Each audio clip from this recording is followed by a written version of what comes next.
Welcome in, Halas Huddlers. We're going to take a break from NFL draft content. I know that's crazy. The NFL draft is now less than a week away, but there's a lot of stuff going on regarding the Chicago Bears that is not draft centric. A lot of stuff that's been moving in the background that as far as government goes, as far as the Illinois House goes, as far as trying to get this mega projects bill done in order to keep the Chicago Bears here in Illinois, most likely in Arlington Heights. I am lucky enough to be joined today by Brian Costin, basically to shed some extra light to it. And I know we've had Mark Batnick on and we've talked with him repetitively. We're going to dive into it a little from a different angle, I think, in this episode. So again, Brian Costin, he's the Deputy State Director for Americans for Prosperity here in Illinois. Formerly the Director of Government Reform at the Illinois Policy Institute, and served as Deputy Chief of Staff and Policy Director to former Governor Bruce Rauner. He's been one of the more vocal voices when it comes to the proposed stadium legislation, including HB 910 or the mega project bill. Brian's been closely following the numbers, the policy, and the potential impact on taxpayers. And I think that's what's really important to you guys as viewers, especially who are in the state of Illinois, in the Chicagoland area. So I wanted to bring him on today to move past the headlines, really focus on what it all means for the future of the Chicago Bears, potentially in Illinois, specifically what it would actually take to keep the Bears in the state, and more importantly, to make something work in Arlington Heights. Brian, thank you for joining us. I really appreciate you taking the time. Before we delve into the Chicago Bears Stadium discussion, though, why don't you take a moment to introduce yourself, explain what Americans for Prosperity does? Well, first of all, thank you for having me on the podcast, Rob. Appreciate the opportunity to talk about this important issue. I'm the Deputy State Director for Americans for Prosperity, and we're a national organization. I'm here with the state chapter here in Illinois.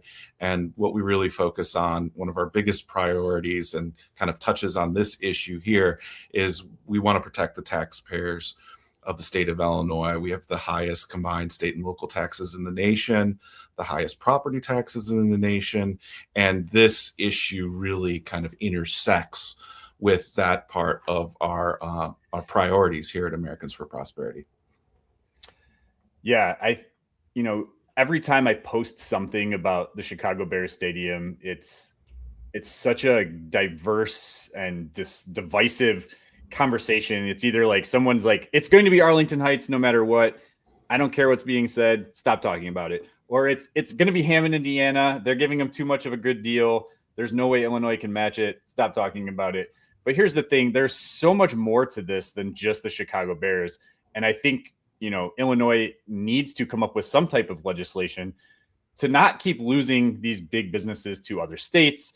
And this is maybe the step in the right direction. It's just that maybe they're not taking the correct steps, and we'll get into that throughout this interview.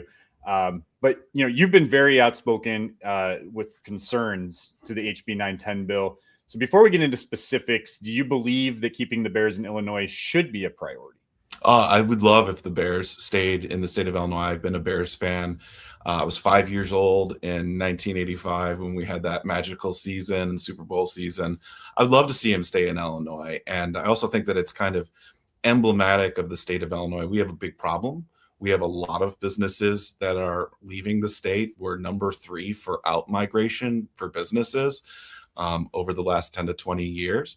And so we've big problems. And one of those problems that I see that the Bears are struggling with is that if they were to build without any kind of special deal, they would be paying approximately 7% property tax rates every single year. And that's a catastrophically high property tax rate, but that's something that everyone is dealing with. So I'd love to create this opportunity to create comprehensive reform that's going to benefit all of the businesses in the state of Illinois, including the Bears. So the last part, I think, kind of touches on my follow-up question, but from your perspective, what does a successful outcome look like for the state in this situation? Well, there's ongoing negotiations right now. And one of the things that we've kind of been harping on is that we don't have comprehensive property tax caps in the state of Illinois. Our neighbors in Indiana do. And this is something that's relatively recent in Indiana's history. 2008, the legislature enacted a statewide property tax cap, 1% for residents, 2% farms, 3% for commercial and other businesses. And then in 2010, they had a constitutional amendment, and then it's been made permanent. We don't have anything like that in the state of Illinois. And so if we could use this opportunity to, instead of turning it from a property tax swap bill where you reduce property taxes on a mega project developer, but ask other people to pay that difference, and turn it into something that provides comprehensive reform for everyone, we would love to see something that is passed. But right now, we're a ways away from that. Every version of the bill that I've seen, and there's been 4 or 5 in the last 3 years, it seems like every version gets slightly worse. And that's something that I'm really concerned about. I haven't seen it become dramatically better. We're hopeful, but we're eyes wide open, trying to be realistic about it. Right now, as it is, it would be a disaster for the state of Illinois to pass the bill in its current form. Yeah, just logically, it sounds so simple. I feel like there's a lot of smart people that are, on both sides of the aisle, and I don't really understand why we can't just come together and figure out a solution to solve that problem. But that's maybe this will be the step in the right direction, I guess, is the way we can try to look at it. You mentioned it. There's been a lot of negotiations going on. The Chicago Bears are actually set to meet with an NFL committee about the stadium situation to fill them in where the progress is at and where things may be moving, what direction, following the NFL draft next week. So probably the first week of May. How real do you believe the possibility is that the Chicago Bears leave Illinois? And I'm probably going to ask this a couple times throughout in different ways of asking it, but do you think legislation must be put in place before the end of the spring session in May to ensure the Bears stay in Illinois, or do you think there's still more time? I think,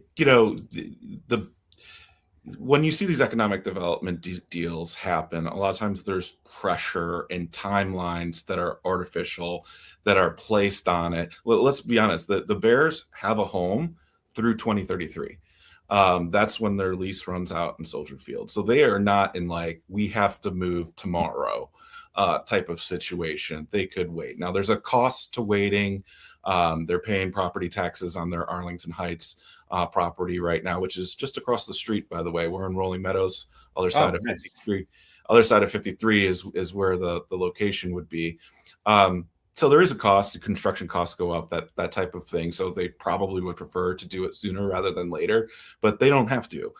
They've got a world-class stadium. It might not be top notch, and they might not own it, but they have a really good lease right now at Soldier Field. And for a while, I've thought that the most likely scenario is that the Bears actually stay in Soldier Field, because there's a lot of factors working against them in Arlington Heights. I think that the Indiana situation kind of does change that a little bit. I do think that there's a very real possibility that they end up moving to Indiana, but we'll see what happens. But we're not ready to support any type of bill that is just going to benefit mega project developers or the Chicago Bears. We want a bill that's going to help every single resident and every single business in the state of Illinois, because that's how we turn our state around. I mean, I think what you're saying is going to be resounding, with our listeners and anyone that, might come across this over the next few days. I think they're all going to be in agreement with you that it's not fair. They say, don't give the billionaires the stadium, which I don't think necessarily is the case. There is that difference in this scenario. It's not like the Hunts down in Kansas City who decided to move to Kansas instead of St. Louis, who didn't want to put anything to the stadium. In this case, at least Chicago, the McCaskies are putting up $2 billion is what they're, saying they're going to put up. Mm-hmm. So there's a little bit of a difference there, but yes, I don't want to have to pay higher taxes so that they get a tax break, right? That's just how everyone I would think would feel. This isn't like something that's going to benefit everyone in the state of Illinois in the sense of I'm going to pay higher taxes so that my school district is in a better situation, or I'm going to pay higher taxes so my healthcare is in a better situation. This is I'm going to pay higher taxes so the Bears have a better stadium. That doesn't impact me directly at all, other than the fact I'm a season ticket holder. Right. Yes. All right. So in your view, what's the most understood aspect of this current stadium situation? Yeah, exactly. This is how it works. I think we hear the term a lot in the media, property tax certainty. And everyone wants property tax certainty. And like, why can't we give businesses property tax certainty in the state of Illinois? I think that generally people are conceptually aligned with that, but actually how the mechanics work. So we'll take the Arlington Heights mega project location as an example. The property value is approximately 100 million. It was bought for 200 million, and they petitioned the government and got that reduced. So let's just say it's 100 million. They at a time said that this is going to be a $5 billion project. So if they get the mega project designation applied from the village of Arlington Heights to the state, they can freeze their property taxes for up to 45 years. That's an extremely long amount of time. So they would only be paying on that property taxes on that initial 100 million. Any of the new construction that happens, they wouldn't be paying any property taxes on. So that creates a real difference. So let's say they have like a downtown district that's developed alongside the stadium with restaurants and entertainment venues, et cetera. What happens down the street in Arlington Heights where they end up paying 20 to 25 times more in property taxes based on the value of their property? All those businesses are either going to have to relocate or they're going to die because they're not going to be able to compete with the mega project district. So there's already a fundamental unfairness. You're going to be moving blight around rather than solving blight. If you were a homeowner and you knew that if you bought a home across the street and you would be paying 1/20th of the property taxes, then it would make sense to move across the street. But then who would want to buy your home that you already have? So that's the first problem with the bill, is that it creates enormous imbalances between how two different entities are treated before the law. It's not equality before the law.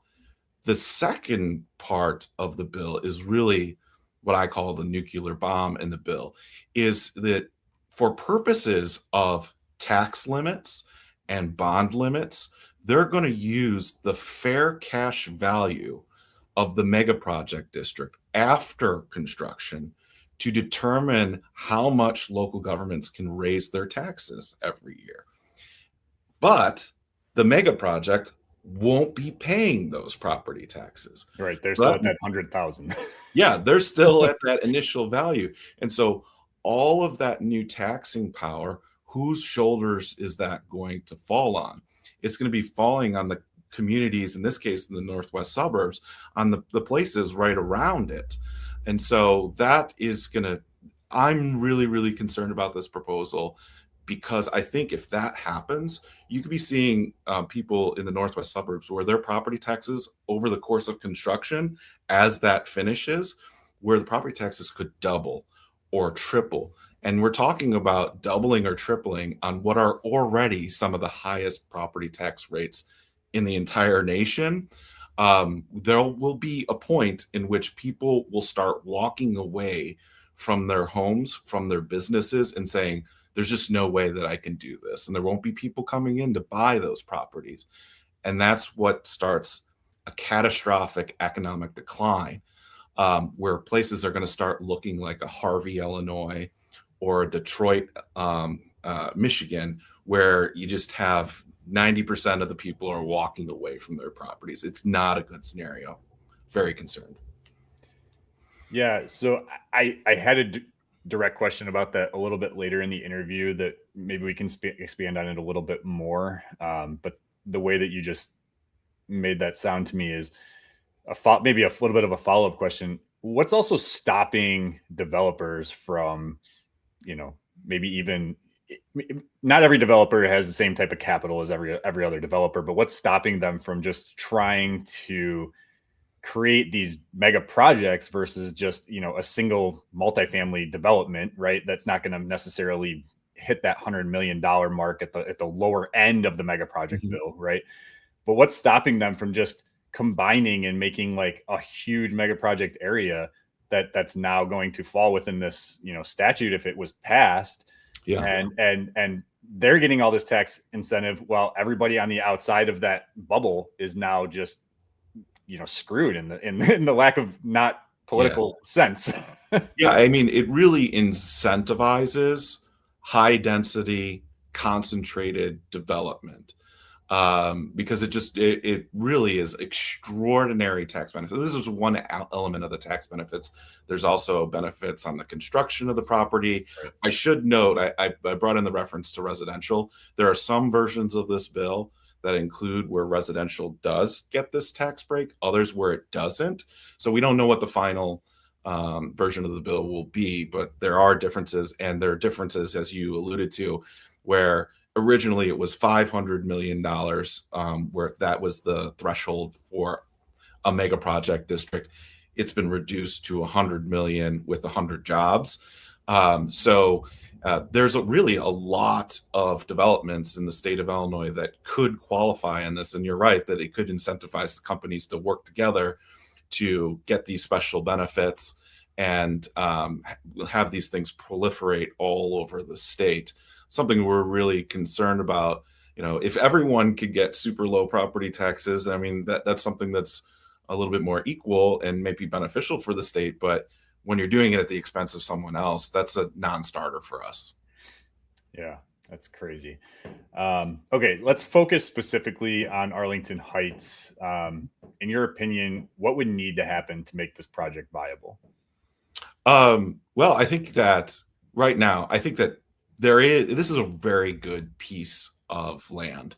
There is something that could be developed there right now without subsidies. It might maybe not a stadium, but something could be developed. It's so centrally located in the northwest suburbs. You've got 90 and 53. It's got great transportation. It's got a train station. It's got, it could be a lot of different things. So development of that parcel, I don't think would be really hard without some kind of subsidy. Now, with a stadium subsidy or a stadium project, stadiums sit vacant most of the time. And so they're not a 24/7, 365 type of development. Now, if it has a dome, they'll be able to do a little bit more. But it's something where, people have raised the question is that stadiums across the United States, no one would have a property tax burden as big as Arlington Heights if there was a project without any type of special deal. And that is true, but it's also true that most stadium projects across the United States get some sort of deal. So we're not talking apples to apples with other businesses. We're talking about oranges to oranges across the country, and stadium projects getting deals from state governments, local governments all across the country. So it's, I think that a stadium project in Arlington Heights is not that likely without some sort of property tax certainty, right? Okay, let's use their terminology. So, paying 7% of the value of a property per year, that's literally what the commercial property tax rate is in Arlington Heights. It's almost impossible. You're talking about $200 to $300 million a year in property taxes across the entirety of the project. So it's very difficult to build in that type of environment.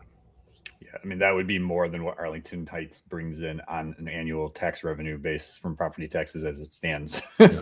So,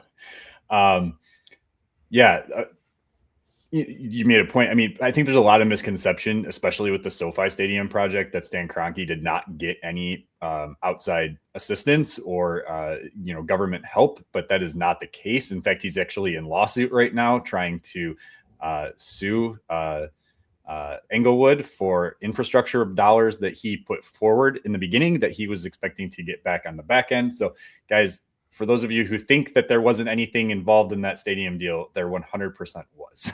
Yeah, it's also in a TIF district, and correct. So a TIF district captures a lot of those property tax dollars that might be going to school or the municipality or the county or whatever. So, and then those get redirected a lot of times in terms of infrastructure back into it's kind of a special privilege. I'm not a really big fan of TIF districts either, but the mega project bill is much worse than a TIF district bill.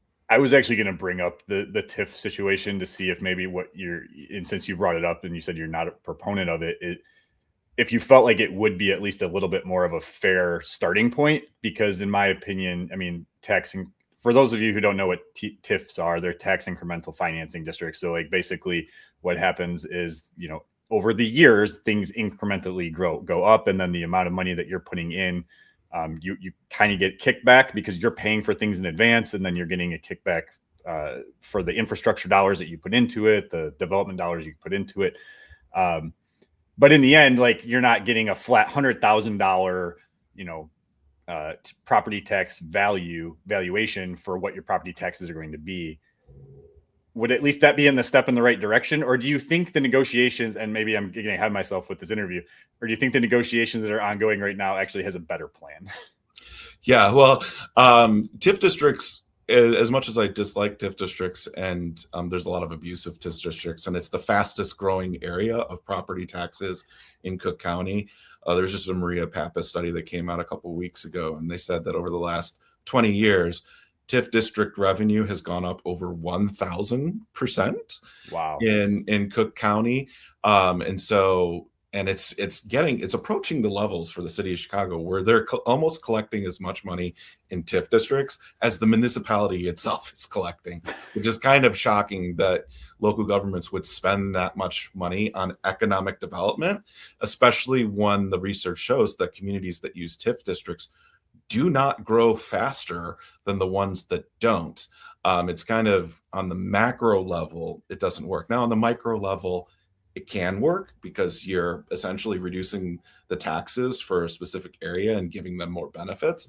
But on the macro level, they don't really work. It would be more fair in one sense for the Arlington Heights project to have a TIF district, because at least the Bears would be paying based on the full value of their property. And so there wouldn't be such a dramatic shift. The shift would be smaller. But both of them are kind of not fair gaming, especially when you have other businesses that are super close by that don't get any of these benefits. So there is still people in the state of Illinois that are operating businesses profitably, keeping the doors open without any special deal whatsoever. And so our goal is to push legislation that's going to help everyone. And it's not picking winners and losers anymore, but everyone. We should build a better business climate for everyone, build a better tax climate for our residents, for everyone. As someone who is a part of a family, I left my family business. I worked there for 7 years. It just wasn't for me. But my family business has been here since the 60s. My grandfather started with a partner, bought that guy out. We're in the LaGrange area.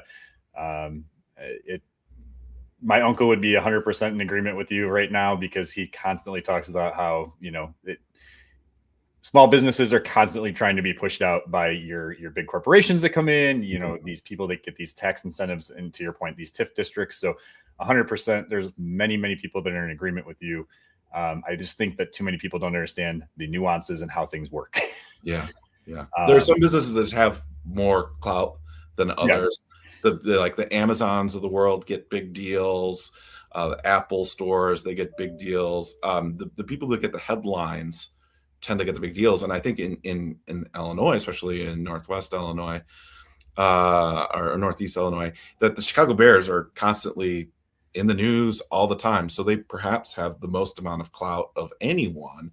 And so there is a temptation from local government officials, state government officials, to do a big deal, because it would really put a lot of egg on the face of state and local politicians if we lost the Bears. So I understand the pressure that a lot of these local government officials and state government officials and Governor Pritzker are under to not lose the Bears. But I think we need to think a little bit more long term and think about everyone rather than just narrowly focused bills that impact either one or a small number of businesses that are just way bigger and have way more clout than everyone else.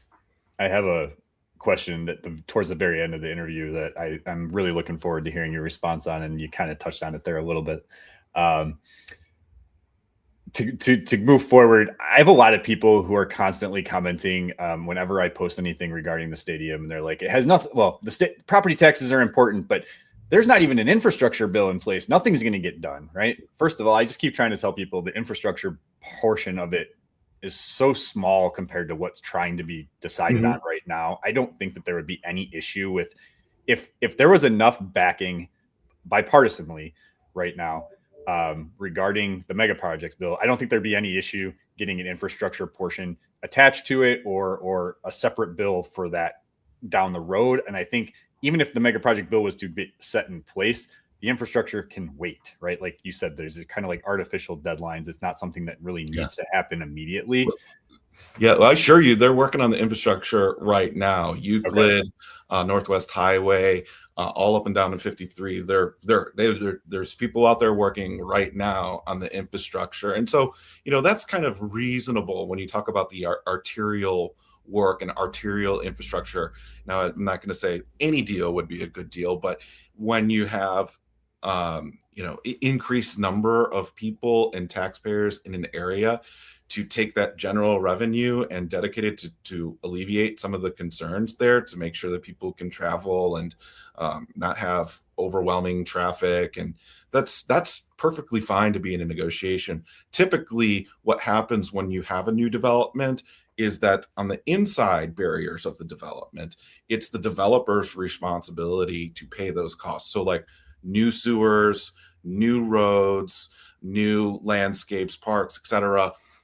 Those are the responsibility of the developer, and that's actually what the law is in Arlington Heights, that the developer is supposed to be responsible for that. But then you get outside of that, once that's built, it's turned over to the local government, and the local government is responsible for the maintenance and upkeep of that. And then you have the arterial streets around it, the highway. It's reasonable to have that infrastructure be covered by state or local government because there's tax revenue coming in. So the infrastructure is not really our point of contention with the Bears coming to Arlington Heights or the mega project bill and what might happen somewhere else. It's really how it treats people underneath the property tax portion of the bill. It's good to know. I've had the pleasure of, I would actually go beyond speaking. I've had the pleasure of speaking and developing a connection with your former colleague, Mark Batnick. He's been on this show a few times. We've talked extensively about the property tax situation that could potentially cost the McCaskies hundreds of millions of dollars. He had a white paper that came out that I think kind of drew a lot of attention and the red flags in this case. The next closest stadium to that, we mentioned it already, was SoFi. It's like just under 10 million. I think it's like 9 or 8.9 million is what it's currently at right now. When people talk about tax certainty, and I know you said like that's their phrase, so we'll continue to try to use it here. What does that mean in practical terms? Yeah, I think, you think about it from any business owner in the state of Illinois. We have really high property taxes. That's already a concern. I think if they're thinking about investing here for the next 5 years, 10 years, 20 years, they want to have predictability as to what those tax burdens are going to be going into the future. That's something realistic and understandable that you would want to be able to do long-term planning if you're going to have a long-term investment. So that makes sense to me. But what I would have contention with is if you only do property tax certainty for developments over $100 million and you don't do property tax certainty for anyone else, and you don't have some sort of statewide mechanism like they have in Indiana where property taxes are ultimately capped. So take, for example, if we were to take this exact same bill from Illinois, the mega projects bill, and plop it down in Indiana, well, Indiana has the 1% property tax cap for residents. So the risk is way lower for residents in Indiana if we were to have this exact same bill. They have other protections. But one of the reasons why this bill is so dangerous for Illinois is because we don't have those protections. And so our focus is to give people, everyone in the state of Illinois, every resident, every business, more certainty. Representative Joe Sosnowski from the Rockford area, he put out he's the Republican spokesman for the Revenue Committee, which this came out of, so is important. He wants statewide structural reform to be included in this package. He wants to get, it's going to take time, we couldn't do it overnight, but he wants to get where Indiana is today with a 1% hard cap on property taxes. So we need to move in that direction. I hope that increasingly becomes a part of the negotiation. Even if it's not, it's a good time to talk about it and start moving in that direction where we're trying to solve the problem, not just from one business or a small group of businesses, but for every business in the state of Illinois. Real quick, we're running a little bit longer than I was anticipating. Are you still good for time? Or yeah, absolutely. Okay, just want to make sure I don't need to narrow down my questions. Okay, we touched on this a little bit already, but do you think residents and local officials are misunderstanding the original proposed mega projects bill, allowing taxing bodies to raise their levies? We talked about it's a levy system, not just a tax rate system. That's including the fair cash value of the mega project development, right? So instead of that 100 million, like you mentioned, we're talking, $5 billion. If it becomes the whole project, which means, again, school districts, municipalities, et cetera, can levy against that project's full value, while the developer may still have tax certainty. The actual burden shifts outward. So to rephrase or summarize, do you just think that that's one of the biggest misunderstandings? Or, and I'm going to put this out there, try not to get too political on the show, but unfortunately, in this case, politics are a part of it. And I don't think this is a Republican versus Democrat type situation. Do you think that local politicians do understand it and they're just trying to mislead? Yeah, that's a great question, because if you read the witness slips on the bills as they've been heard in committee, the local governments in the northwest suburbs, especially the ones that would be directly impacted by this project, have all been in support of the mega project bill. But I don't think that they either understand it or are looking out for their taxpayers. Arlington Heights Mayor Tenaglia, he said, "I am 100% certain that no increase in private property taxes has ever been considered or requested for the development of the proposed NFL stadiums." That is 100% false. Every single version of this bill has included a property tax swap. We have proposed recommended language that would eliminate that threat to the taxpayers. It has not been reflected in any of the subsequent versions of the bill.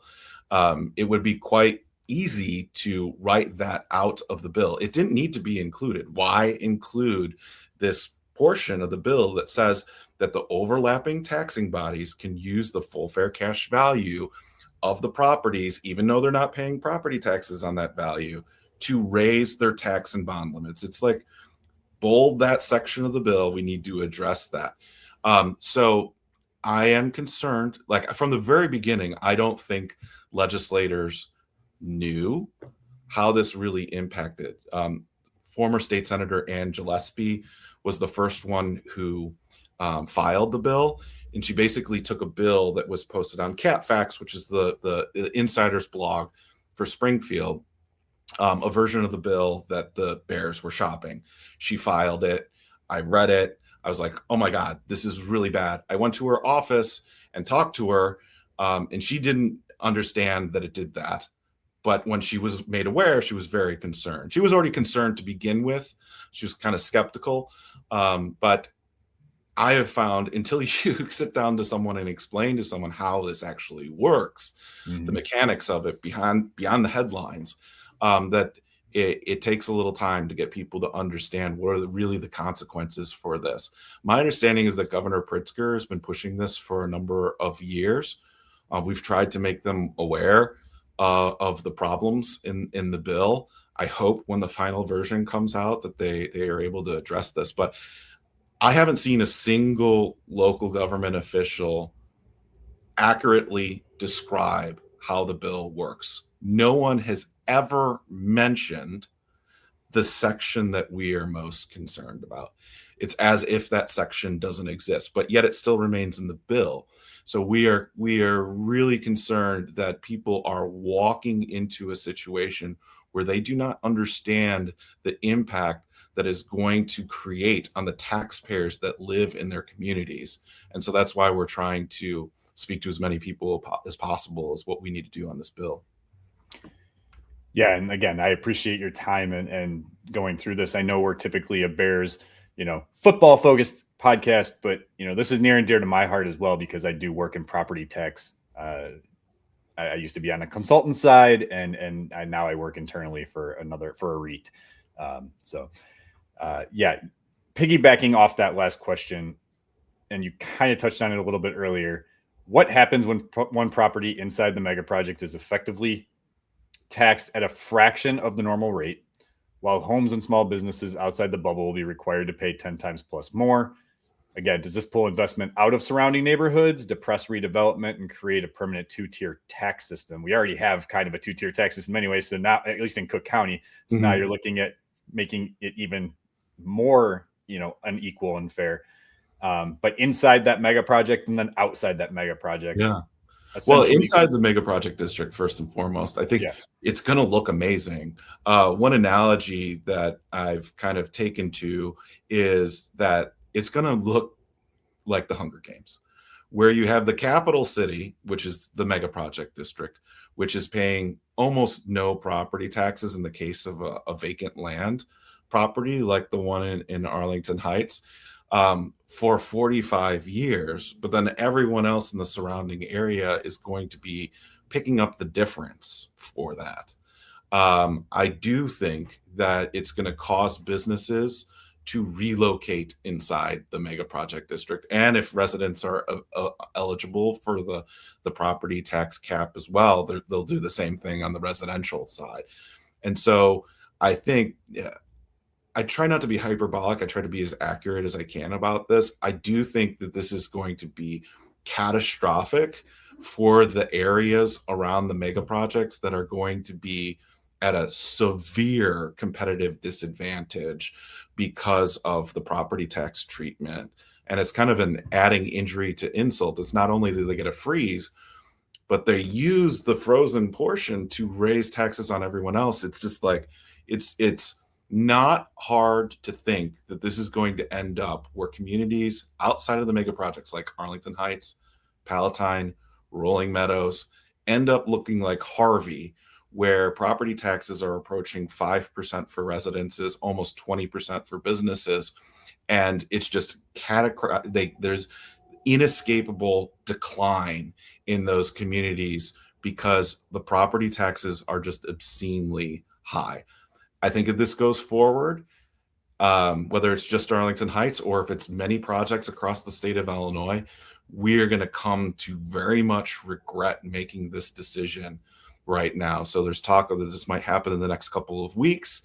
This could be a major inflection point in the history of how economic development and property taxes work in the state of Illinois.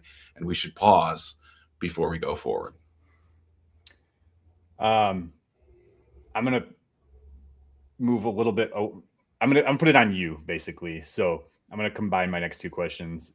So if you were advising lawmakers, right, I'm going to ask you what your minimum viable deal, because you're saying that you don't like the deal the way that it is, and I'm not going to give my opinion, but I'm pretty sure I would agree with you.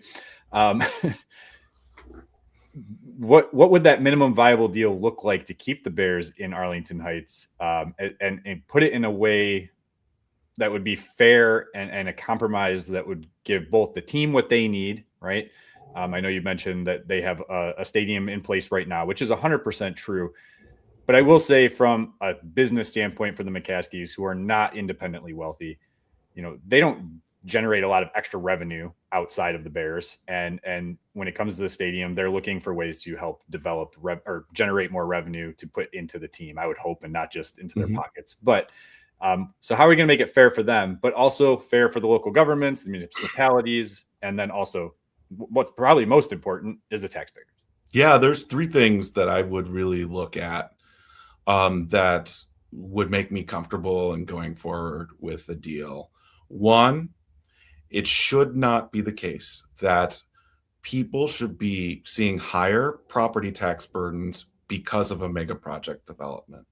That needs to be addressed. So, removing the fair cash value portion that enables a property tax swap. Um, Number two is some sort of comprehensive property tax reform for the state of Illinois. Even if it started out as a 3% cap on property taxes and work down over the next 10, 20 years to get to something like Indiana, that would be hugely beneficial for the state of Illinois. And three, something that not a lot of people have been talking about, Representative Joe Sosnowski did include it, but requiring referendums on these deals so that it's not just the politicians in back rooms that are deciding this, but you have to go forward and make your case to the public. If you're going to get any sort of special deal from the government, that you really should go to the people and say, look, here's the cost, here's the benefits, this is our case. Will you accept this deal for the greater benefit of the community, or do you disagree with it? And at least give the people of Illinois a fair shake over whether or not these deals happens. Right now, like one of the only taxing districts that aren't created by referendum are TIF districts. And I think that this kind of mega project deal supersizes that, and we need to give voters a say in that.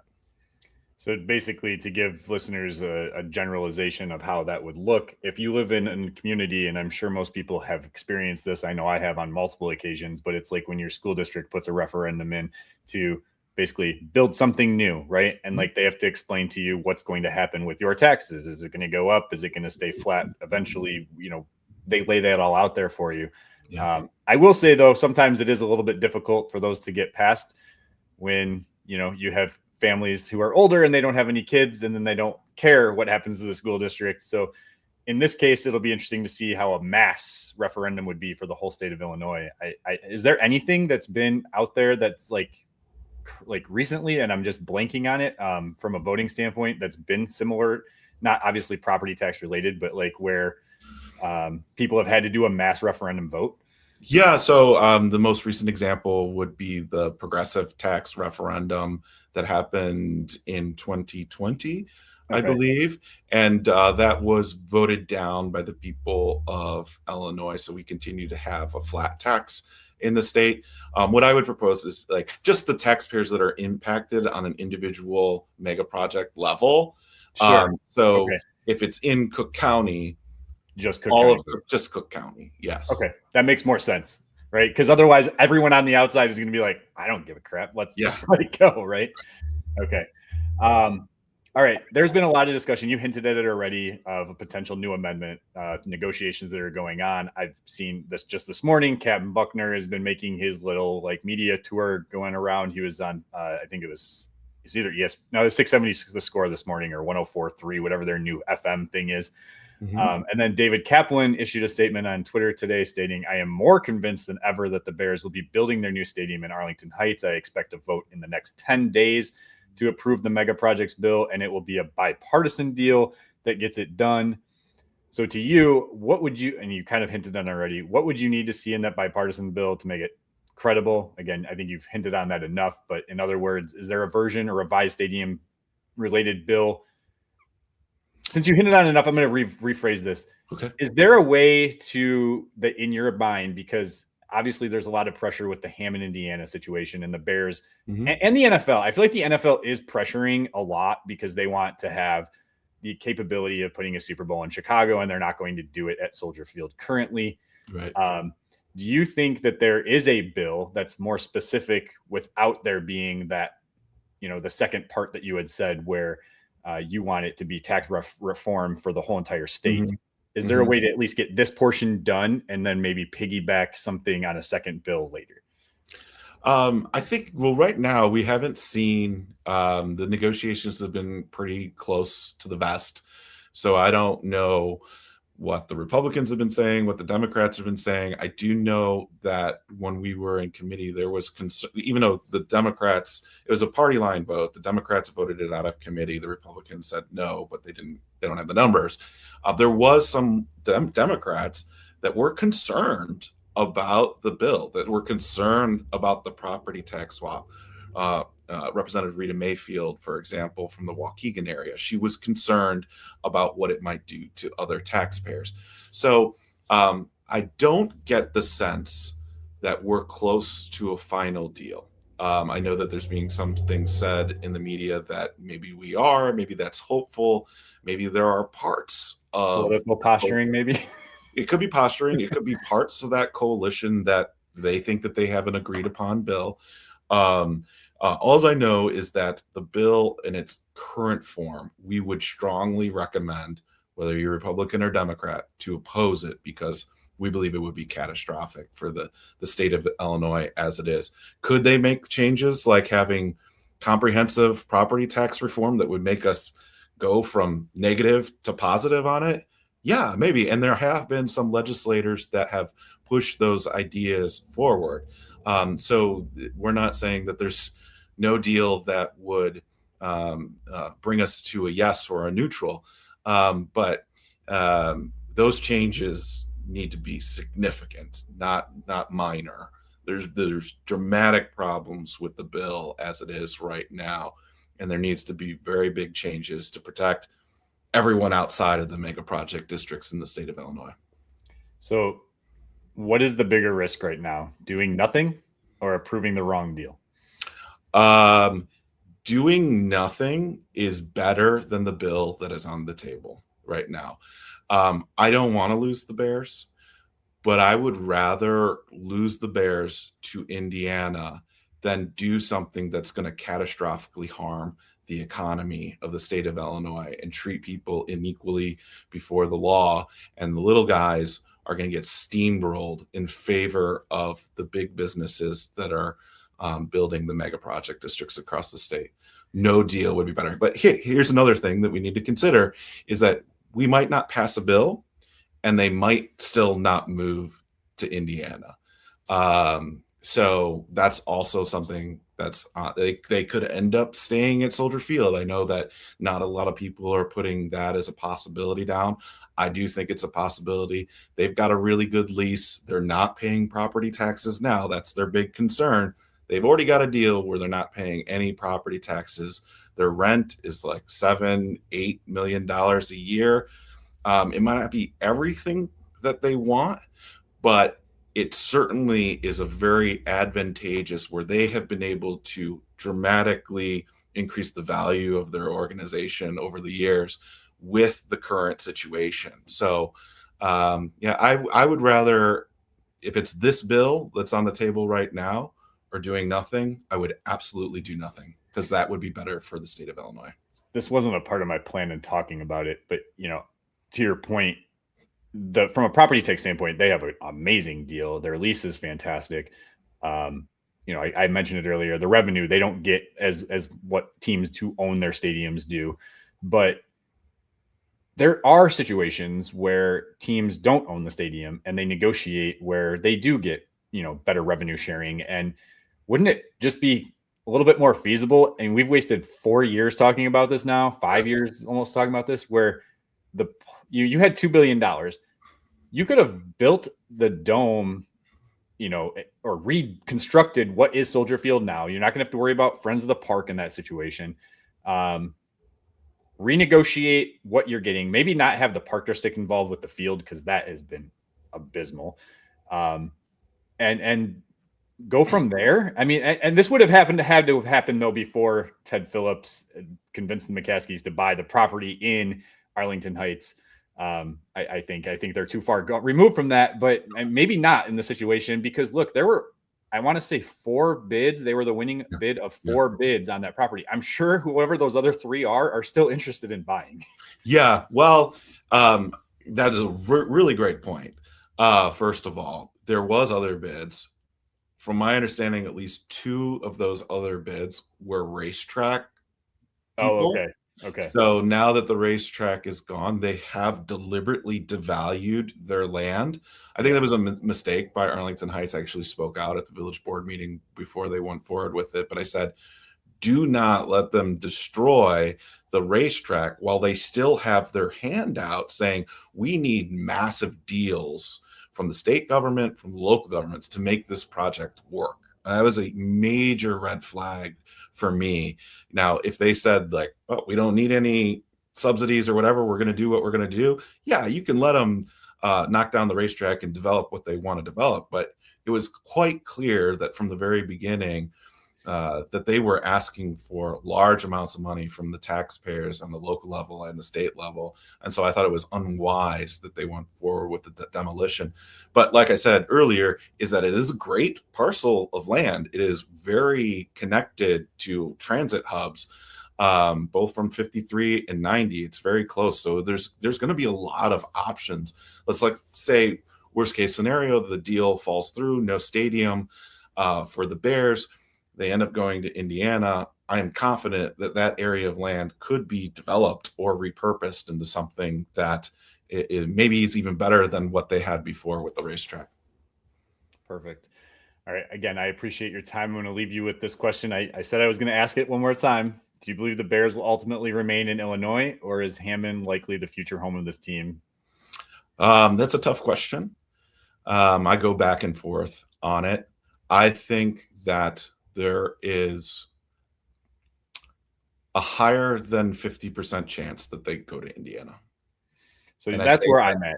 I say that with a sadness and disappointment as an Illinoisan, but I think that that is a very real possibility. And I want to say, if it happens, and again, I'm a season ticket holder, so I have, a stock in this situation, no matter where it goes. But maybe it's just the wake-up call that Illinois needs to try to figure out what needs to happen regarding the property taxes here and figure out what needs to happen for something like this to not happen again. And then, again, pull in other businesses, other big businesses, and not continue to keep losing it. Yeah, I think you're 100% right with that.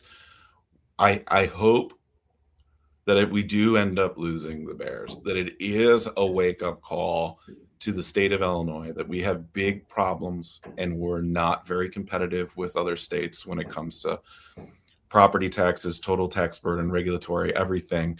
We're losing massive amounts of businesses and income and tax revenue to other states because we've got big problems in the state.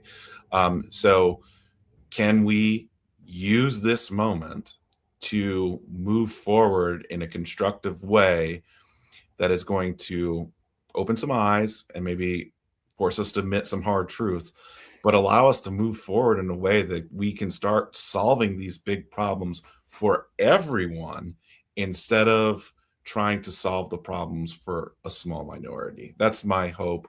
I think that if we would have done that 10 years ago or 15 years ago, like Indiana did, we might not have been in this situation that we are right now.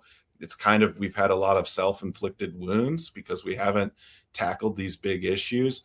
And you never know, maybe 20, 30 years from now, if we do lose them to Indiana, maybe we can win them back when we have a better business environment and better environment for regular residential property taxpayers in the state of Illinois. So, I really appreciate you giving us the opportunity to bring this message to your viewers. And we're very hopeful that we'll get a good resolution. I know a lot of the stuff that I've been saying today is kind of scary and negative.